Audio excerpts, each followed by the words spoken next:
বাংলাদেশের ইসলাম এবং মুসলমানকে বাঁচাইতে হইলে আমাদেরকে তুমুল যোগ্যতা অর্জন করতে হবে। এই মাদ্রাসা শিক্ষিত জনগোষ্ঠীর মধ্যে হাজার হাজার ছেলে লাগবে যারা সিএনএনে, আল জাজিরায় তুমুল ইংলিশে বলতে পারবে। তাকে যে জঙ্গি বলা হয়, মিথ্যা ট্যাগ দেওয়া হয়, এটাকে ডিবাং করতে পারবে সেই ইংলিশে এবং অবাক করার মতো ফ্লুয়েন্ট ইংলিশে। এই যোগ্যতা আমার লাগবে।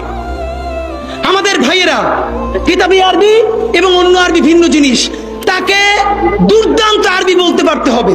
আমাদের প্ল্যাকার্ডে ইংলিশ কই, আমাদের প্ল্যাকার্ডে আরবি কই? ভাই, নিজের কাজ নিজে না করলে অন্য কেউ কইরে দেয় না। প্লিজ আপনারা কয়দিন আমারে কয়দিন ওরে ভাই মনে করবেন, এরপর তো আমি আপনার বিপক্ষে বলবো, তখন আবার গাই লেবেন, এইটা কইরেন না। নিজে শক্তিশালী হন, নিজে যোগ্যতা অর্জন করেন।